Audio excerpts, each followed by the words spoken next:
Welcome to the Bridge the Gap podcast. Here's your host, Dustin Udke.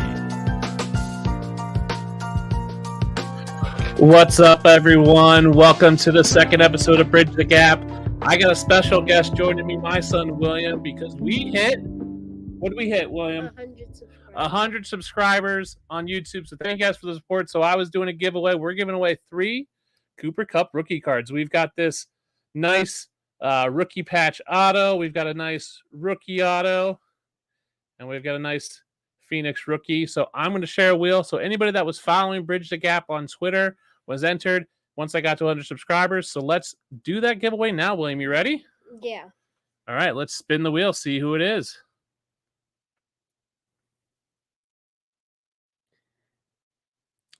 It looks like we got Space Cowboy for Life. So Space Cowboy for Life, thank you for subscribing and following on Twitter. I'll be reaching out to you guys on there to get you guys these cards. So we've got a fun show tonight. We're talking everything training camp buzz. William, thank you so much for joining me. How do you feel being on YouTube? Yeah? Well, thanks, buddy. I love you. Bye, Dad. Bye.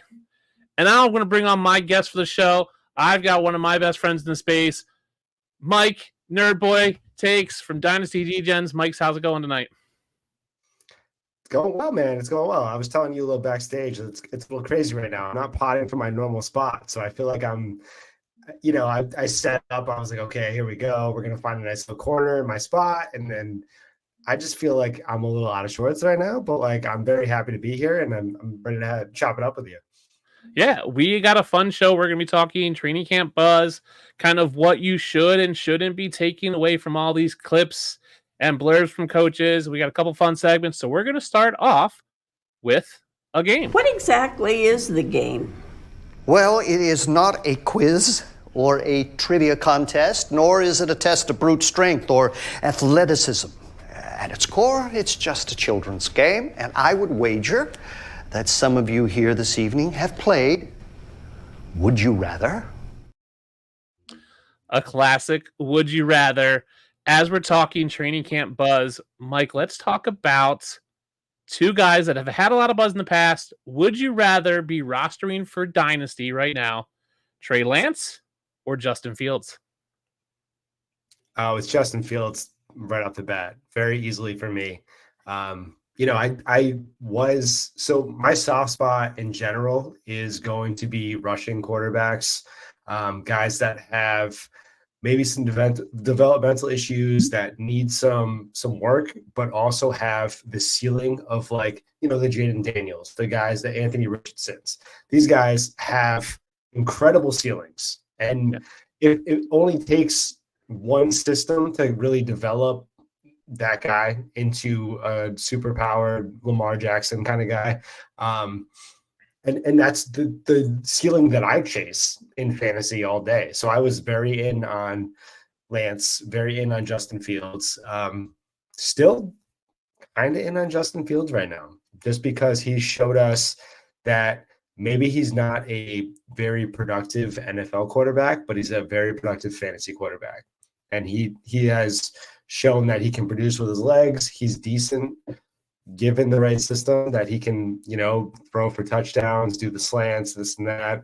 DJ Moore had one of his best seasons ever last year with Justin Fields. So I think ultimately he could do that with the George Pickens and the Freiermuth and, elite running backs like Najee and Jalen Warren that he can lean on. Lance would take a massive injury. I think Fields has a chance to almost carve out the QB1 role if it goes up camp and then Russ just falls. I don't think it's going to happen immediately. Yeah, it's possible, more possible than the Lance, personally. Yeah, I agree with you. I think Russell Wilson is going to be the starter. I think he remains the starter, but I think there's a clearer path for me for Justin Fields. He has more NFL experience. It looks like teams are just kind of out on Trey Lance. Like, he can barely win the backup job above Cooper Rush in Dallas, and it doesn't seem like anybody's going to really want him. He is going to be a free agent next year. So is Justin Fields. I don't see a lot of landing spots for either of them. but I think Justin Fields has a better chance of starting than Trey Lance does. So I agree with you. I'm all about Justin Fields. If I had to take one, I'm kind of out on both for Dynasty. I mean, if I have the space and I can stash a Justin Fields on there, but I think there's other guys I'd rather have. Give me a Spencer Rattler, even Jordan Travis, maybe over a Justin Fields, who might have a little more future than those guys. But Mike, I appreciate you coming on. Why don't you tell the watchers where they can find you, what you got going on, and everything that's going on with Dynasty DGens? Sorry, a little choppy at the end there, so just back at me. I apologize. No, tell them where they can find you and everything that's going on.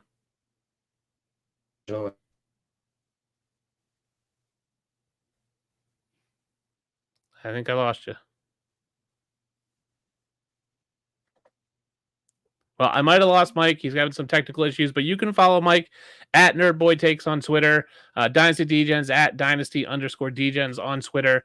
Check them out. They've got a lot of stuff coming up. I've been helping Mike out, working with the team. He's been tweeting like crazy. So he's definitely out there. He's got, a lot going on. He's got some stuff in his personal life, but he's still going out there grinding content, putting together a great plan for the season for you guys. So again, it's at NerdBoyTakes on Twitter or at Dynasty_DGens on Twitter if you're looking for them. Let's see if we can't get Mike back in here in a minute. Mike, you there?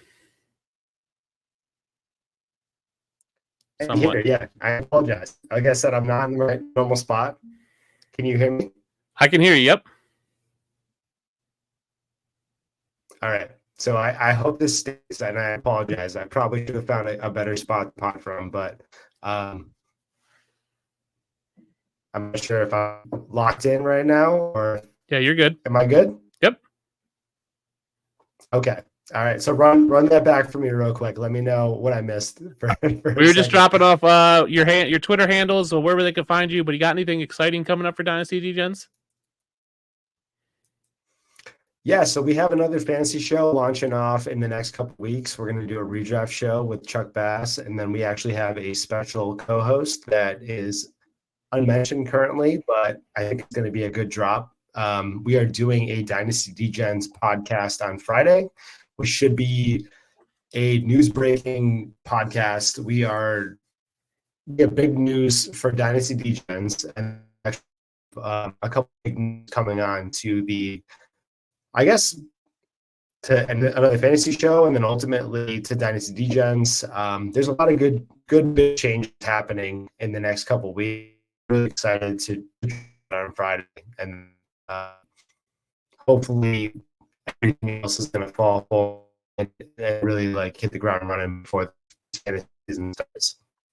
Yeah, I'm privy to some of that information. I think I'm really looking forward to what you got going on, what you're cooking up. So check out the show on Friday if you guys are watching.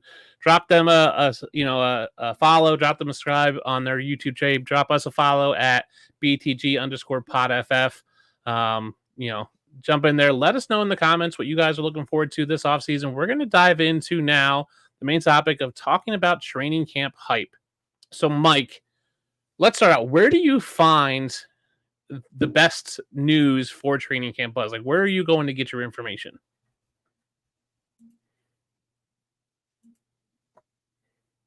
No, don't think I got him anymore. Sorry, Mike's having some technical difficulties. It happens here in the world of the internet.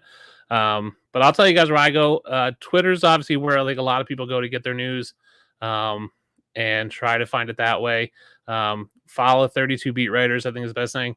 That's where you're going to find a lot of your stuff. You can read your ESPNs and your Fantasy Pros and those others news sites, and they're going to have the same stuff, but I think getting it directly from the beat writers is where you're going to get, because you're going to get what I consider unfiltered opinions. And I think what happens a lot of times with news is we get the sensationalized kind of clickbaity, sensationalized headlines of, oh my gosh, this guy is the number one running back. Well, it's not really. Maybe he worked with the ones for part of the camp. So we've seen this for Will Shipley. They was working with the ones in the red zone, and that kind of got twisted into Will Shipley's working with the ones. Well, it's not. He was working with the ones in the red zone. So I think when you get it from the beat writers, most of them do not sensationalize it or any of that kind of stuff. It seems to be much better. So that's what I'm going for. Let's see if we can get Mike back on here. Mike, you there?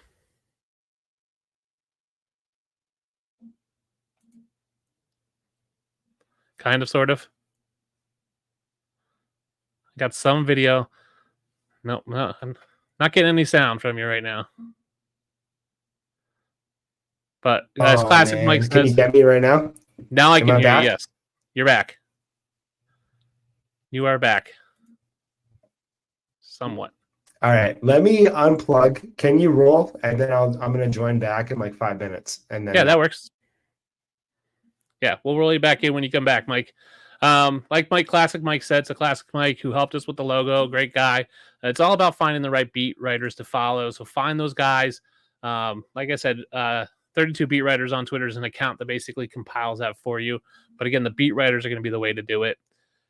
Now, for me, it's about what information should you be looking at and what information should you not be looking at. And I think that's where a lot of people, and this is why I wanted to talk about this, because I think that's where we get lost in this constant 24/7 news cycle, and the hype machine starts rolling. And what are we looking at, right? So you're going to see lots of videos of these guys making spectacular catches. You're going to see these one-handed grabs, wide receivers basically wide open past the defender and catching these passes from these balls.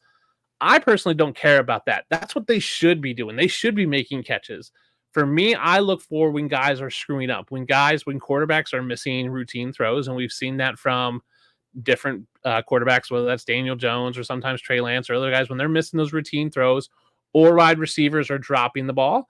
That's not what they're supposed to do. They're supposed to catch the ball. That is their job, is to catch the ball. And let's be real, in slow motion, which practice is, it's at like half speed. That favors the offense. The offense should win every play. So the receiver should be able to shake the defender because the defender's not playing at full speed, and you can juke a guy walking.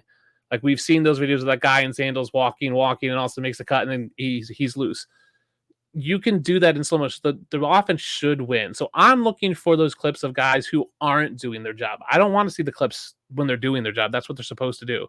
But when I see guys dropping the ball or quarterbacks not making the right throws, that's a big question mark for me. So that's the stuff I'm taking away from it.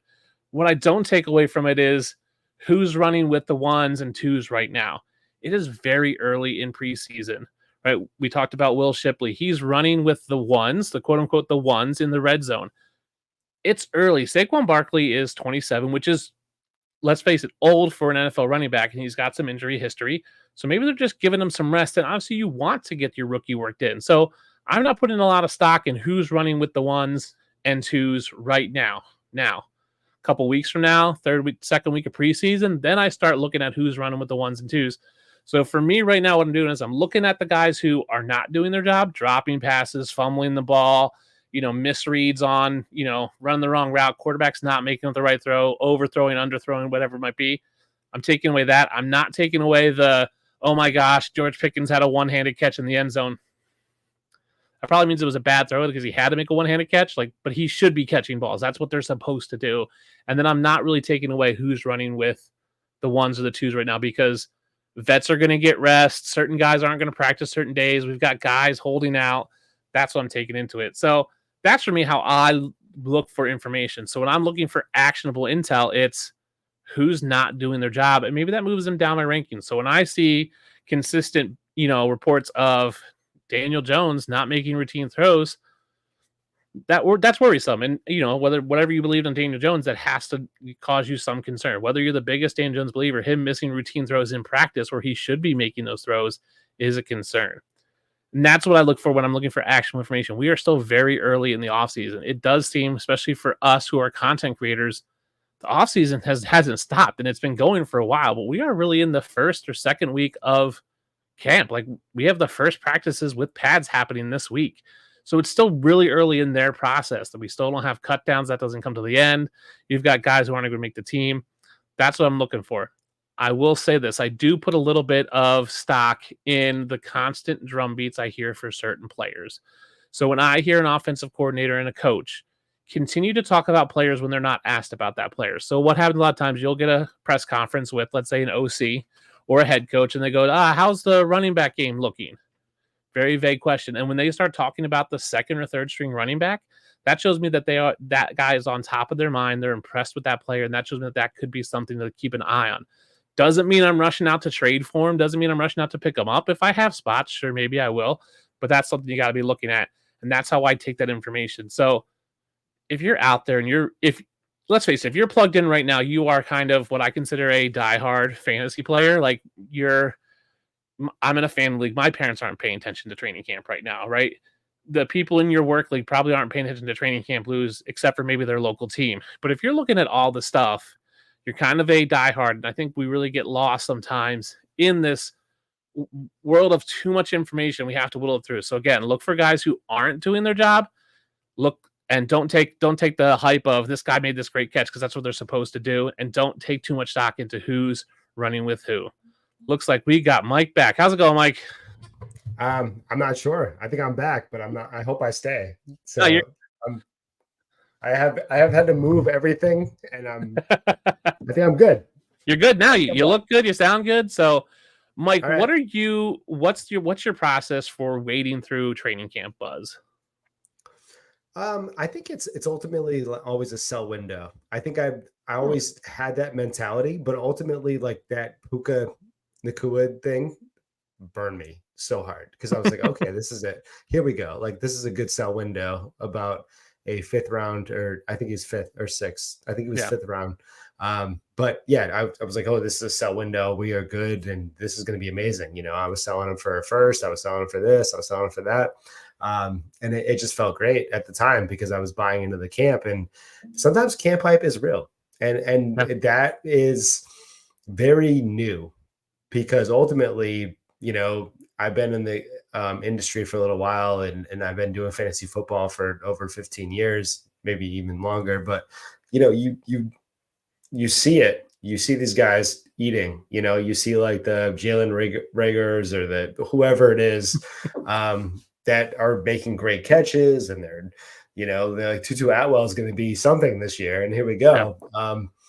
It's a great sell window. And that's how I've always lived my life when it comes to camp hype. But I think last year kind of changed that a little bit for me. You know, I'm starting to eat up the Pachecos and these guys that, you know, even like Damian Pierce, like I was like, oh, he's going to be a Jag. I mean, he is a Jag, but yes, he had an incredible run that, you know, we don't know where these guys are going to end up and how they're going to play out. But ultimately, if there is a bigger sell window down the road, you have to take it with a grain of salt. You know, like I'm picking up certain guys like the Generic Prince, you know, the fact that he's like the second runner on the Chiefs, which is going to be an explosive offense. And, you know, it's Patrick Mahomes led. So you want to own a piece of that backfield, but, you know, having that guy be free and you throw him on your taxi squad, there's nothing wrong with that. So if you see a guy that's really showing out in training camp and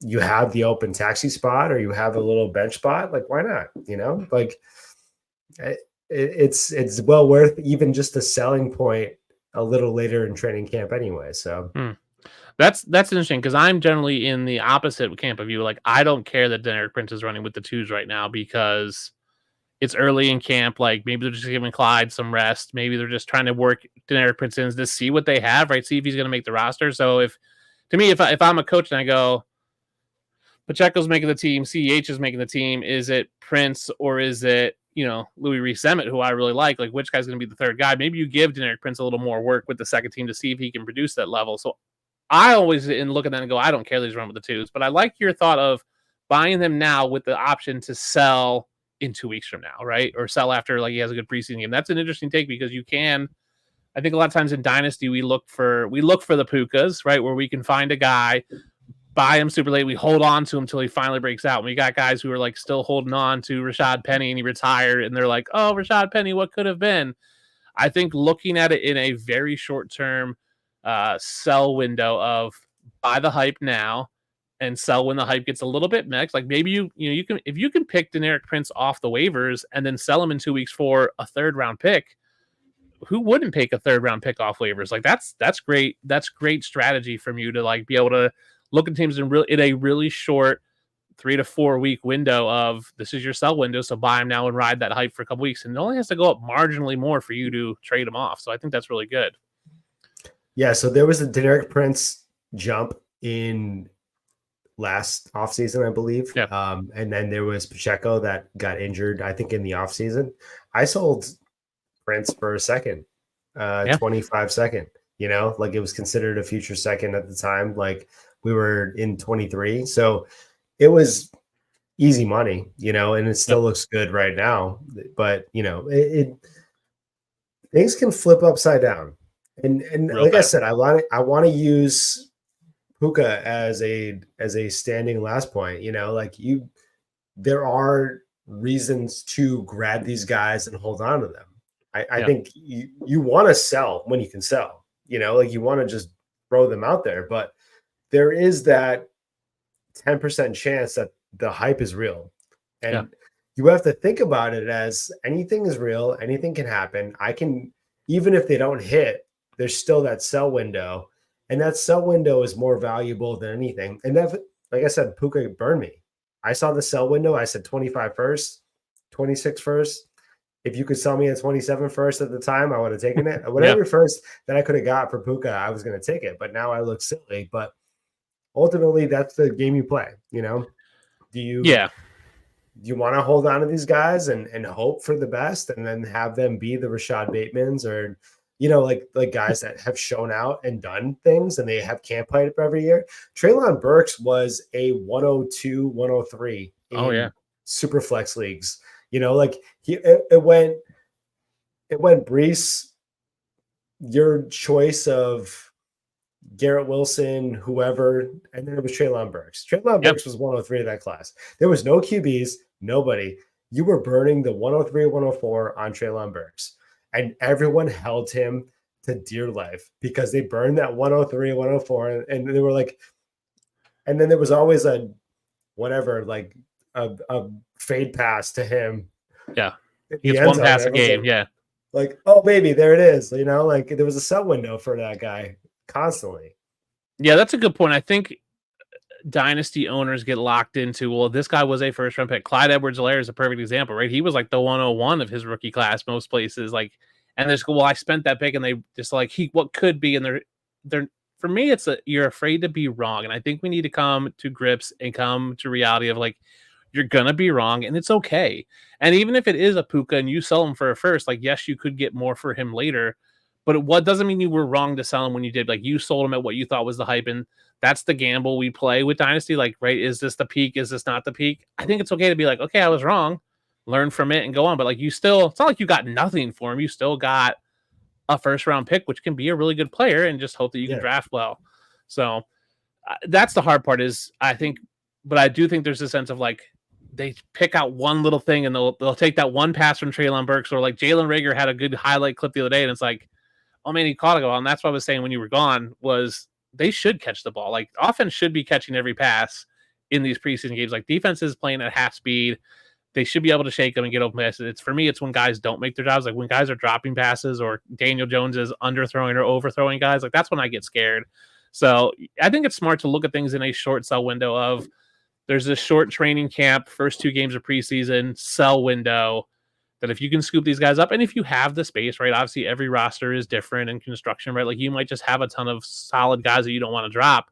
But if you have the space and you can pick up one of these hype guys, I think that's okay, as long as you pick them up with the sense of, I'm going to try to sell them in the next 2-3 weeks and recoup a pick, a second or a third, and then pick someone off waivers again.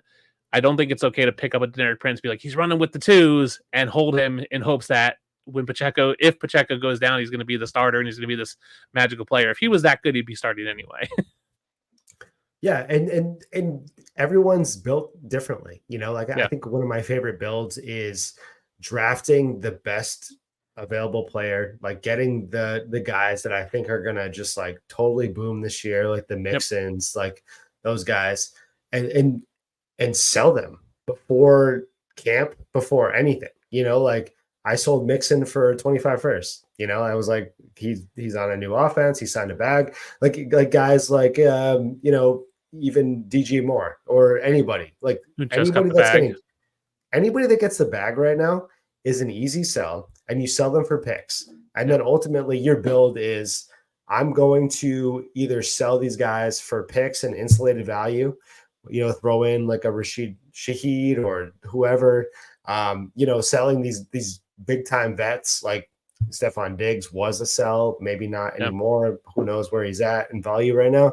But like guys that are Devontae Adams, even like he's getting the crazy hype from the receiver show, so everyone knows Devontae Adams. Everyone's like, oh, he's a GOAT. Like he's obviously everyone that wasn't tuned in knows what Devontae Adams is, but even like the casuals right now are like, oh, like they're watching Netflix and they're like, holy shit, Devontae Adams he's a GOAT. He's a guy. Like he's the guy.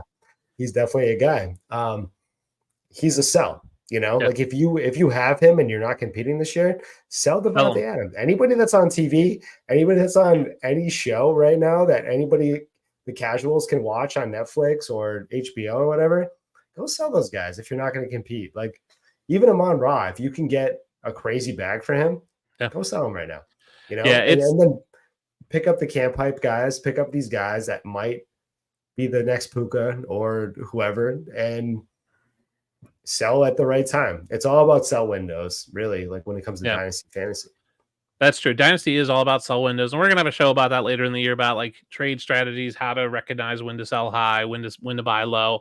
I think you're right. Like the guys who get the pub on, whether it's a Netflix show or they're talked about on ESPN or any of those shows who are making the rounds.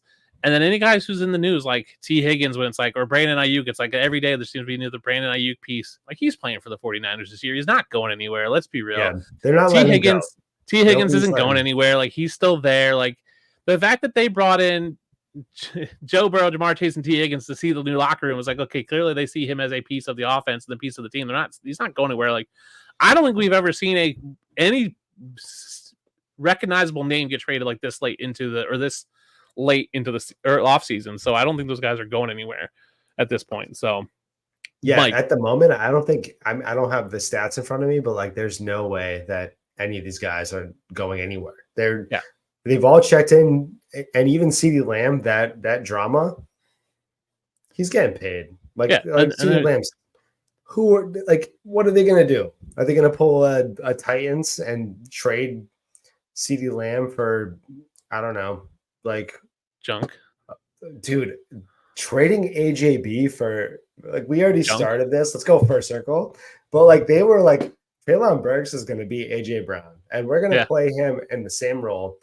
They were going to take a gadget receiver, a guy that has all manufactured touches in college. Like he is, hello, handoff, hello, dump off, boom, right here. Like you are a guy that is getting everything handed to you and you are producing.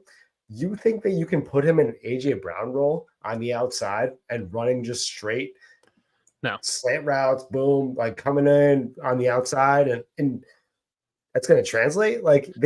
So I think they murdered Treylon Burks, but they also murdered their franchise thinking that Treylon Burks was going to be AJ Brown.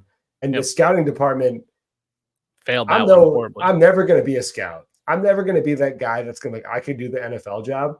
But that's one moment where I'm like, dude, I could have fucking made a better decision. Sorry for swearing on the spot. If I can, I don't know. Sorry, excuse me. I could have made a better decision than the Titans front office there. I think front offices get in the same boat that we do as dynasty players, where they just fall in love with a guy and they overlook some of the weakness and they just fall for something, right? Whether it's one game or one pass, they fall for this hype and they just kind of get stuck with it. And let's at the end of the day, like a CeeDee Lamb not practicing, a Jamar Chase not practicing, like they don't need to practice right now. Like they're good. They don't need to learn the offense. They don't need to, build chemistry. You need the guys like a Deneric Prince.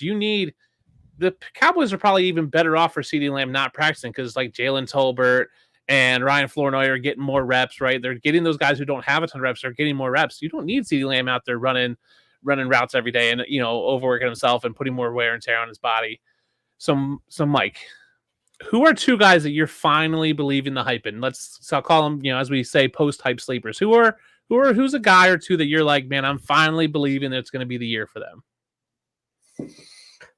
Oh, I mean, when you say finally, are you referring to guys that we've been waiting not rookies. For a long time? It could be a long time. It could be a year. It could be 2 years. Someone who you're like, man, I had high hopes for them a year or two ago, and now they're going to break. Not rookies, obviously, because we don't know, but like a guy like someone who might still believe that Treylon Burks is good. Like, is there someone like that you're like, man, they So haven't really showed up, there's but I think they're going to now? there's a guy that is absolutely buried, like absolutely just like has no way to wiggle volume Okay. because he's behind three fairly elite guys. Like we're talking couple wide receiver ones, wide receiver twos, that I was high on. I was super high on coming out of college, and ultimately he had a life-threatening diagnosis. And he started camp and then got the diagnosis, and then he just fully faded. And ultimately that does more than just like your physical. That's your mental. That's like, hey, you get that diagnosis and you feel like you might die. Like it's just who is that? John Mechie. So Mechie, I love him as a player. I think he is very talented. I think he had to go through 20 to 30 hoops even to get mentally back on the football field. Because when you hear the word cancer, when you hear that just in wherever, it puts you in a different spot. And I can't imagine being a professional athlete and saying, I have cancer. I might never play the game that I love again. I just got drafted. The year that you get drafted, that's it.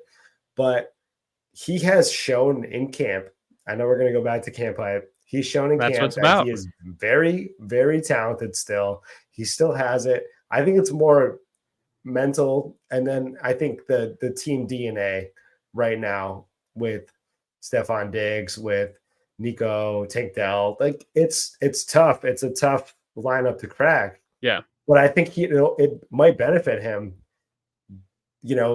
being on that backtrack. Stephon Diggs, he's got 2 years at best. I think at best. We are talking about a rental, like they paid big bucks for that guy, but like he is, they see it as they're close. I mean, that's what that signing or that trade means to me. So I wouldn't say that it's not a crazy idea that Mechie becomes the wide receiver 2 to 3 in that offense in 1 to 2 years. Like he could slide into that role if he's a good stash. Like I think he's free. He's free in Dynasty, and his value. Like I think he was a early second in his rookie drafts. Like he was like in that Pittman range, and he was Alabama like, player. Like he showed out. He had a great collegiate career. He was on track. Like I think he was a second round pick, I believe. I think so. Second or third rounder. He was definitely in that range of just he's going to be productive, like a Josh Downs. I know I'm talking about Colts back and forth here, but like that's what he reminds me of. Like he has that ability. I think he just like has fallen back because the mental stuff, and it's hard to come back from that kind of stuff. Like it is difficult. But you asked me for 2. Oh man, well, why do you think? I'll let you think, and I'll give you one. How about that? So you can think. I'm believing in Andre Iosivas for the Bengals this year. I know everyone is all about Jermaine Burton being the guy, but I think Andre Iosivas now came out of a small school, came out of Princeton, rookie last year. I think he really showed out at the combine. Everybody goes, he played at Princeton. It's not a football school. Yeah, but he's got he's got the intelligence if he's at Princeton. He can play, and they came out and said he can play every position. I think we've seen Tyler Boyd step up in games where T. Higgins or Jamar Chase misses. I think Andre Iosivas will slide into that role of the wide receiver 3 when they are on 3 wide receiver sets. And then if, one of the big guys goes down, he can step in and play the X, the Z, the Y. He can play whatever it is. So I'm kind of buying into the hype this year of him a little bit as a deep stash. I'm drafting him where I would have drafted, Tyler Boyd last year in that, the late teen rounds where you're like, hey, guy who has maybe flex play some weeks, but if an injury happens, he can move up. So I'm buying into Andre Iosivas. I think he's very much just like John Mechie, where it's people forgot about how good he was, and for whatever reason, like Mechie was the cancer and not playing, and for Iosivas, it was playing for Princeton and Ivy League. They just don't get the respect they deserve. Yeah, I mean, I don't dislike that at all. I think that's solid. there's a coin flip there. Like somebody's going to show out in that offense because it's never going to just be the Higgins and Chase show. Because ultimately, like dude, one of them goes down. Yeah. It's just the offense, the way that it's run, they are out there. They're out in the open. They are fed balls. Not saying this is against Burrow at all. I don't think he's throwing hospital balls at all, but like they are isolated. So they're seeing 2 to 3 hits almost every time their ball is near them. Like they're getting the safety help. They're whoever it is on that far right side where Burrow loves to throw. They're getting doubled and they're getting hit. Well, and the safety doesn't, and traditionally the safety doesn't have to cover the tight end for that team because we'll see what happens this year with the new offensive coordinator with Mike Gesicki there. But traditionally for Cincinnati, the tight end has been a non-factor, so you don't really have to cover the middle of the field all that much. You stick a linebacker on him, you're fine. So safety, you're right, can go over and cover that and then kind of throw double coverage and lay some hits.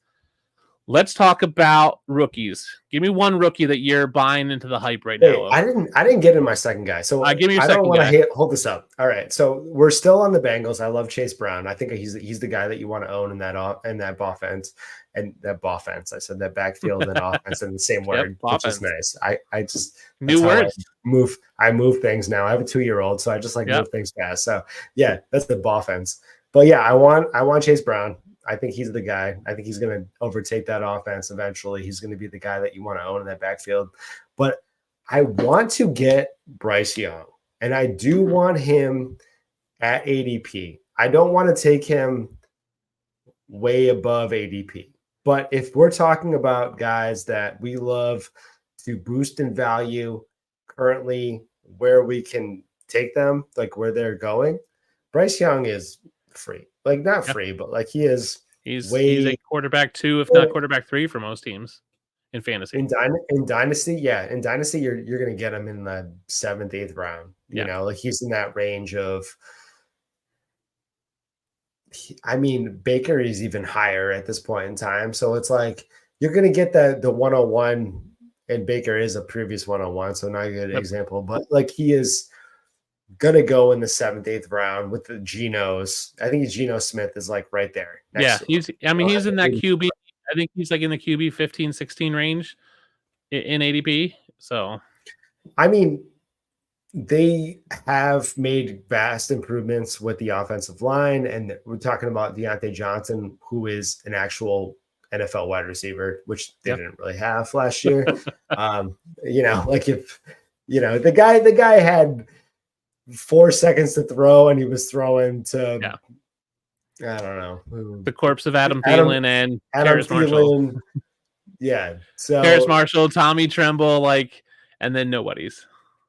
Yeah, so I mean, it's not even about like what I've heard about Bryce Young's development. It's more about the fact that he is in a much better spot, and with young QBs, that's what you want. You don't even want what you see talent wise. You want to see what is developed around them, and that's ultimately like what young QBs do. Like Stroud, I don't know what happened. Did he develop these young wideouts, or did these wideouts develop him? Help him. We don't know. Yeah, we don't know. Like, did Nico Collins and Tank and did these guys bring out the talent, or did he bring out their talent? I think he brought out. I think Nico and those guys were above average, and I think CJ Stroud lifted them to good, right, or really good. I think CJ Stroud brought them up, but I like the Bryce Young. I'll match it with another quarterback that I'm excited for, that I'm buying a hype, and that's Aiden O'Connell.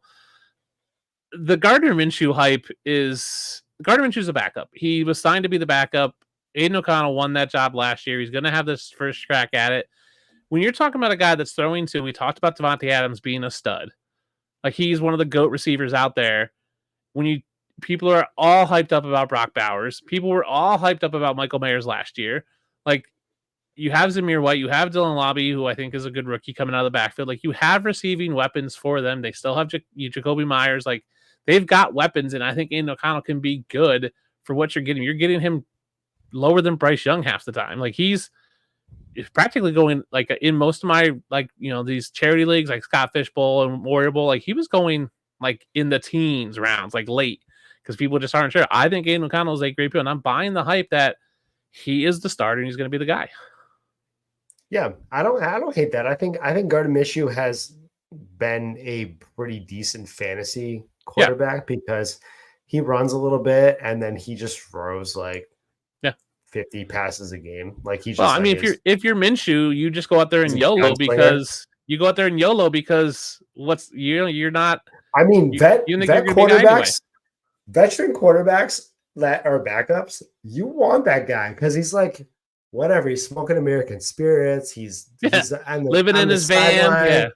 He is drinking Busch Lights, not even Bud Lights. He's drinking Busch Lights on the side. He's just whatever. They have the best job. And like a Joe Flacco. Joe Flacco was like, fuck it. Like, what? I can't stop swearing. It's all right. But you're right. They're in that I don't care mentality. They're like, if I have nothing to lose, let's do it. I completely agree. So give me one rookie that you're buying in the hype on this year, whether that's through training camp or just through the offseason process so far. Who's the one rookie that if you could only take one rookie right now, who's the one you're buying into? So, all right. So there's got to be parameters with this question because if there's only one rookie at cost, at their ADP. It's Javon Baker. I mean, Javon Baker is early on in rookie drafts where I run the DGens rookie drafts and I have over 15 dynasty drafts, and I run them in the same day because I'm a DGen and I'm just like, I want 1 million text messages and calls and alerts on my phone at the same time. Javon Baker was a 4th to 3rd round pick in these drafts. And this was like a week after the draft itself, the NFL draft. Like right now, he's probably at mid-second. Before then, he was a 4th round pick. He was a late 3rd, 4th round pick because nobody believed in Drake May.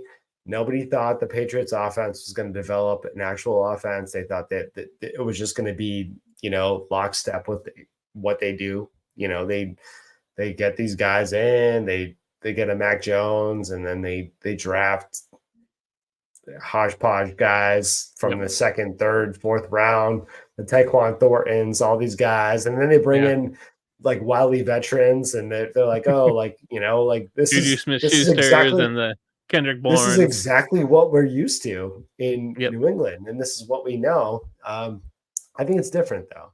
I think Polk and Baker are different. I think Drake May is legit. I think he's going to be, but also the general's not there anymore. Bill Belichick is not different there. Offense, different team. Offense is completely different. So you can't value these guys at the traditional Patriots. Yeah, I agree. It's not going to be the same, and the offense is going to look the same, and defense is it's just not going to be even close to what you're used to. So I'm buying Javon Baker at cost, even if his cost is a mid to late second, I think I take that. I think I do because he's going to be borderline wide receiver 1. I don't know where Polk is going to be, but these guys are going to share that wide receiver 1 role, and whoever shines out and gets the trust of Drake May or even Jacoby Brissett, if he wins that job to the short term, I think Drake May is the starter week 6 on. Yeah. I think if they want to go either one, they're not in a bad spot because Jacoby Brissett loves to pepper his wide receivers and he's not a bad guy. So either one is going to be fine for fantasy purposes. I think the Patriots are going to be awful. They're going to be god awful. They're going to win like 7 games this year, but like for fantasy, they might be kind of gold. They might be back on the, hey, we're losing by 10 points and we don't have Mac Jones anymore to noodle arm it. So we're going to just gunsling it. Yeah. Gunsling it. So I think you might be in a good spot if you take one or two of those wide receivers from New England in the late 3rd. Yeah. And for me, it's Bucky Irvin, running back for the Buccaneers. Listen, Rashad White was good last year on a ton of volume, but his yards per carry was hot trash. And Bucky Irving comes in with the receiving work. I think the Buccaneers will want to work him in. I think they understand that they can't ride Rashad White as the main guy. They can't give him 200, 300 carries. Like they can give him 200. They can't give him 250, 270. So I think Bucky Irvin's going to get the pass catching work. I think he's going to get mixed in. Baker does check it down a little bit, so he's got the receiving unit. So Bucky Irvin, I think, is that third round pick, and a late pick in your redrafts is a huge value for me. And I'm buying the hype that I'm seeing from that offense. What the Buccaneers did was said, hey, we made the playoffs. We won our division. We went on a little run last year. Let's just run it back and add a few pieces. Like, let's add a Bucky Irving into the mix. Let's add, some offensive line, some defense. Like, they worked that in. So I'm buying that. So that's where I'm at. So those are a couple guys that you guys can look into if you're wading through some of the camp hype. That's who you can look for, what to look for and what not to look for. Hopefully give you guys some information. Drop a comment in there of the guys that you're buying into the hype or not buying into the hype. If you're out on, let's say, a JJ McCarthy, because the camp news has not been great. If you're not buying, if you're believing what's the opposite of hype? I don't even know what it is. Like the downward buzz on JJ McCarthy, if you're buying into that, let us know in the comments. Drop me a follow at Bridge the Gap, BTG_PodFF. Drop Mike a follow, Nerdboy Takes, or at Dynasty DGens. And we're going to do a little fun draft, Mike. So let's do a draft. We are going to draft 4 coaches, 1 to be head coach, 1 offensive coordinator, 1 defensive coordinator, and then 1 wild card who can be whatever you want them to be on that team. And I'll let you have the first pick. Who are you taking with your first pick? You can draft any position you want there. All right, so head coach, I'm going to take Mike McDaniels, not because of just pure talent. I think he's in that offensive genius tree. I think ultimately, though, I want the vibes. I want somebody that is going to welcome. He's got that millennial vibe thing going on. He's like, hey, like I'm a new young coach. Like I am going to bring a different style to the team. And I think ultimately like players want to play for a guy that they can connect with. And the Mike McDaniels is somebody that I think has that locker room in check for sure.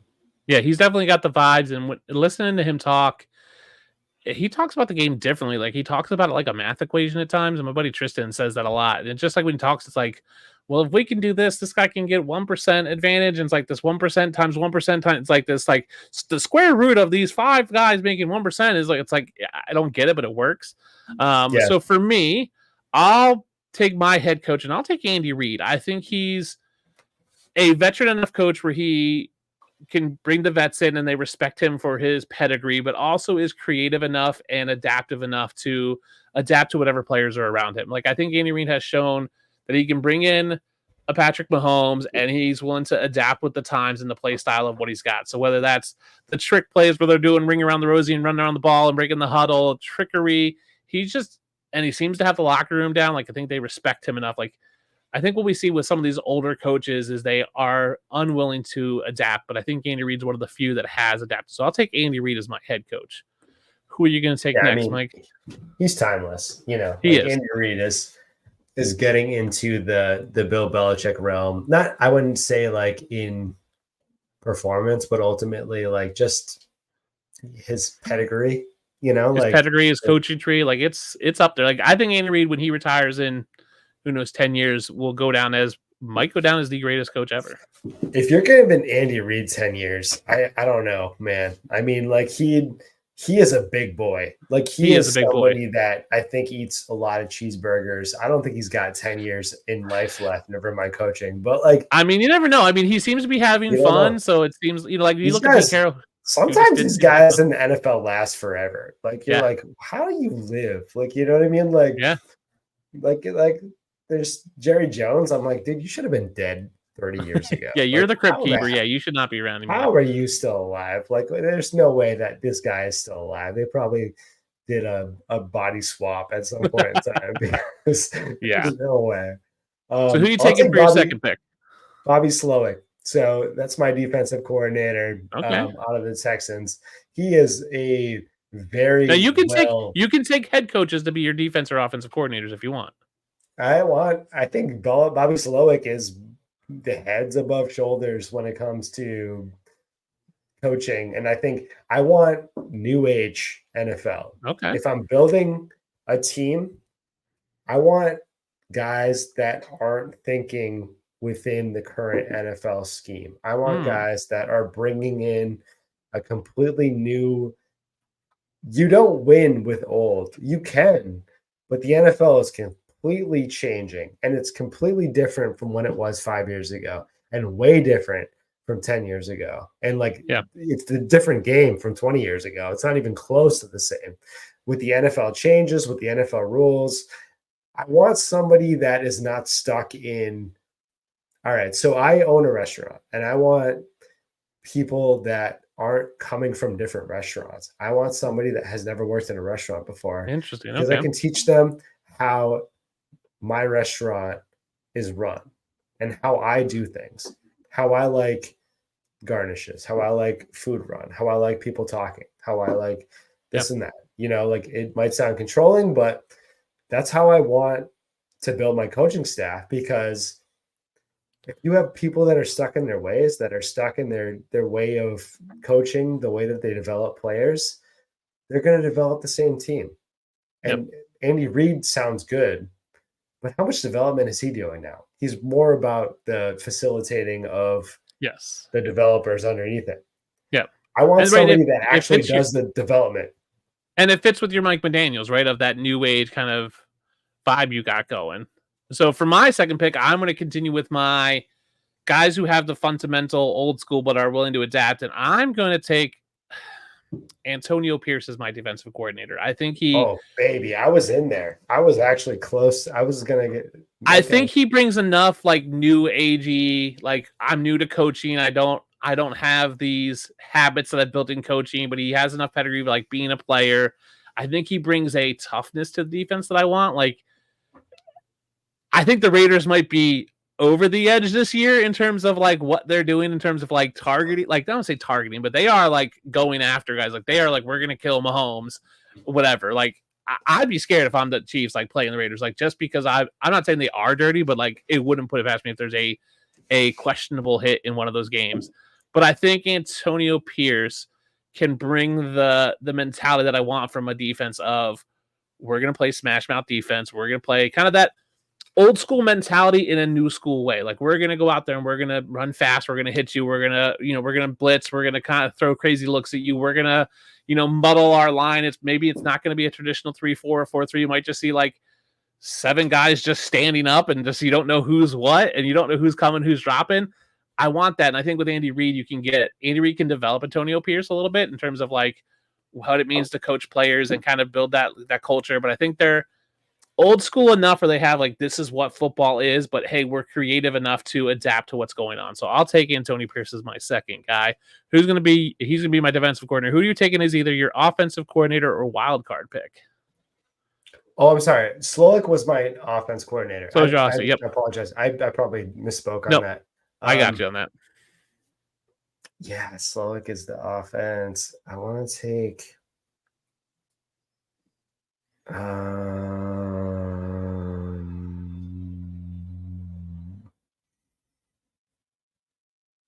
All right, we're gonna go Detroit Lions because I love what.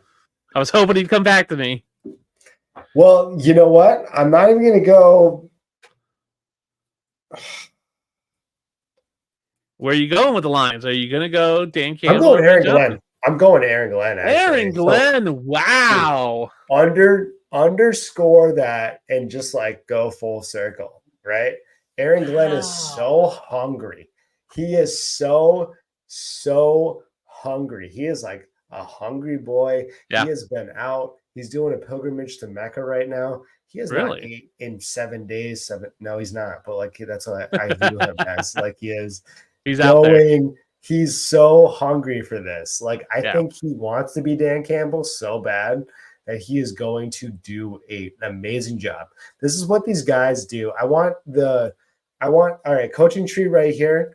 I want this guy that's on the second to third branch from the top. I want the guy that is trying to get to the top, but is not close to the top yet and is just going to get there. You want that hustle and drive. The Glens, these guys that they want to get there and they have to do amazing things before they get there. Like, especially with I'm going to always go back to Bill Belichick because that's my GOAT. Like the Romeo Crennels, the Manginis, these guys that have worked, that won Super Bowls, that have made amazing defenses. Ultimately, I think that's what Glenn's going to do. And he's going to maybe win the Super Bowl. Lions Super Bowl. Lock it in this year. Lions Super Bowl this year. Look at that bold prediction. Lions Super Bowl. So you're taking Aaron Glenn. When you said Lions, I thought for sure. So I'm going to lock him in as my wild card. I thought you were going to go Dan Campbell. I'm taking him as my wild card pick. Here's what I love about Dan Campbell. Your hair's awesome, man. Dan Campbell for me is Dan Campbell is a great motivator of men and culture builder. I don't think Dan Campbell's is a great X's and O's football coach, but I don't need him for that. I have Andy Reid. I have Andy Reid, and I have Antonio Pierce to kind of be X's and O's and offensive defense, and I'll pick my offensive coordinator next.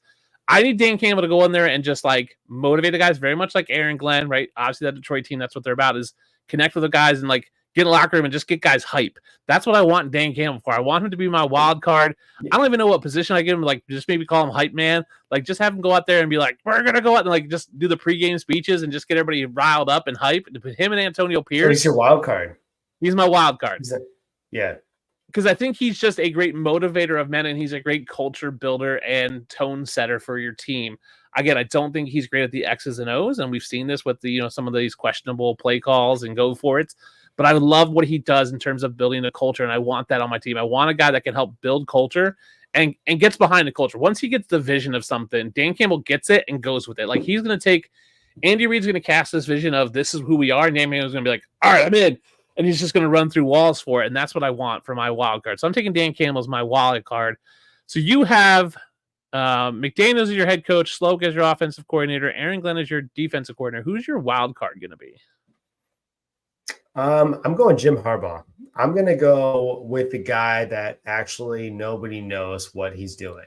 He's going to be the ultimate wild card because nobody knows what that offense is going to look like. Everyone's like, oh, they're going to run the ball. Oh, they might throw the ball. Oh, they might do a little blend of both. They don't really have a good running back.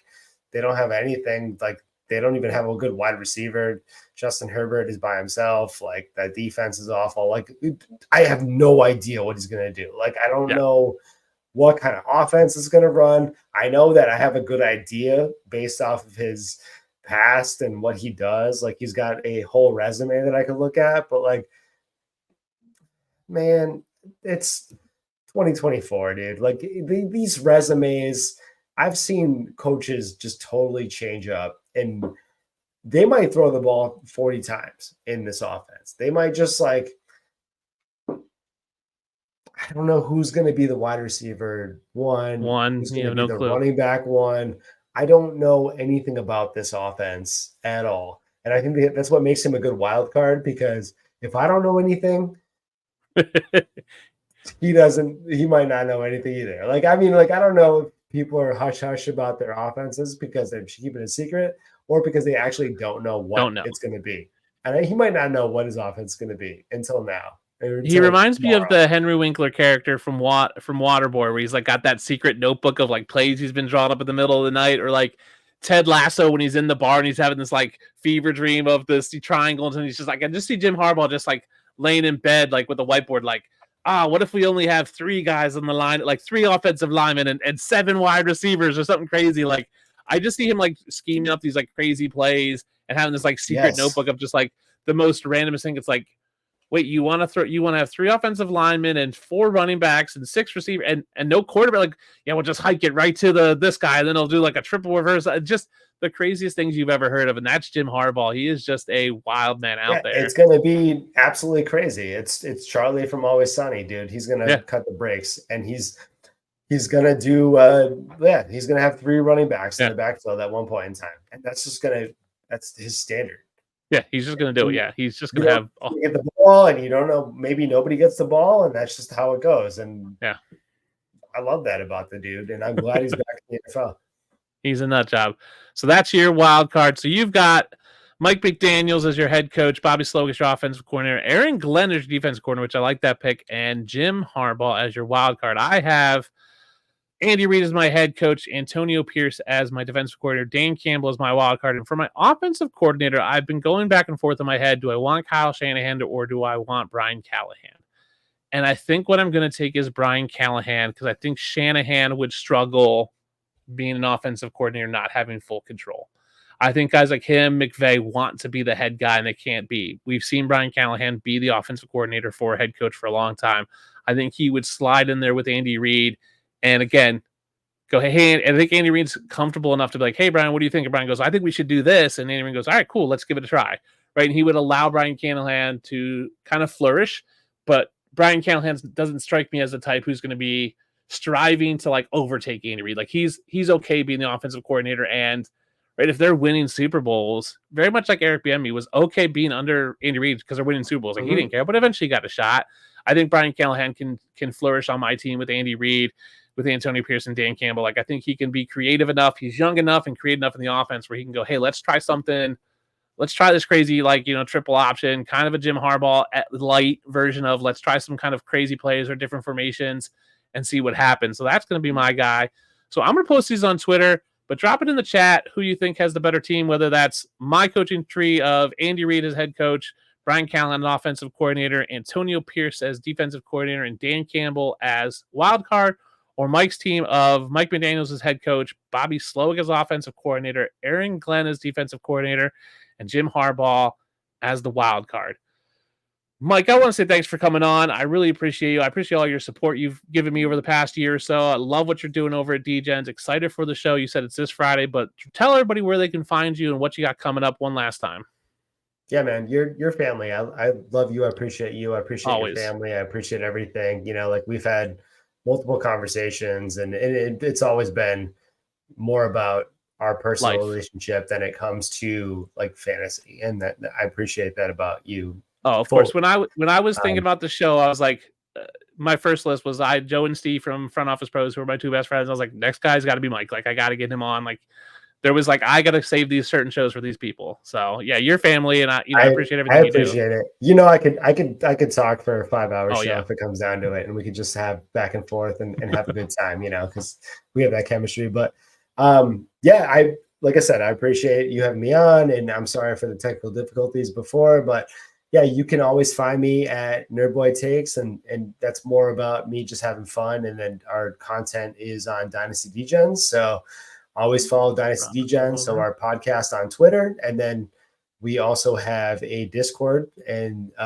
we are dropping some news on Friday. So we're going to have some fun with the pod with Nino, a couple guests. We're going to rotate the pod a little bit, and we're just going to have guests come on and then drop news here and there. So it's going to be live. I haven't announced it yet, but this is considered the announcement that we're going to have a pretty fun pod on Friday that is going to go to just our followers. So I'm not going to just put it out there anyway, but if you follow us, then you're going to see it. And it'll probably go about 9:00 on Friday. So like I said, that's what we're doing. And like I said, you are part of our pod. You are on the DGens family. I'm the team. Yeah. You'll be involved, and it's going to be a fun. I would say it's a graduation almost for our podcast, so it'll be fun.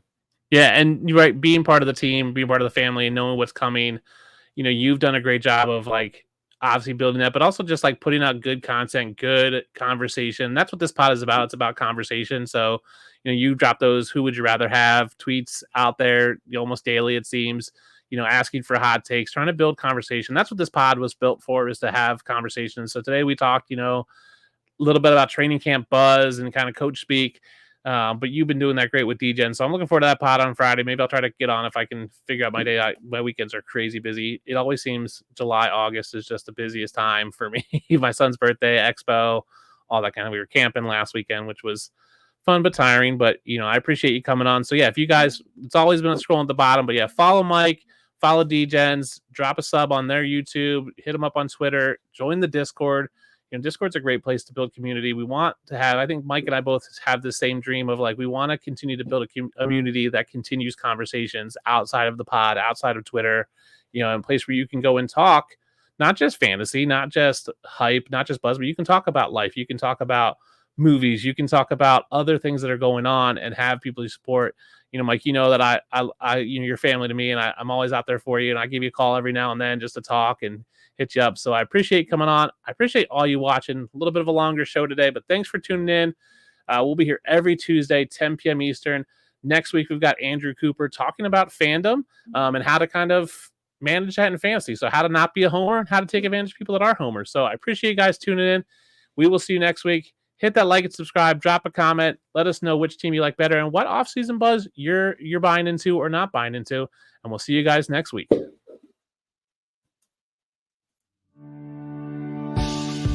Thanks for tuning in to Bridge the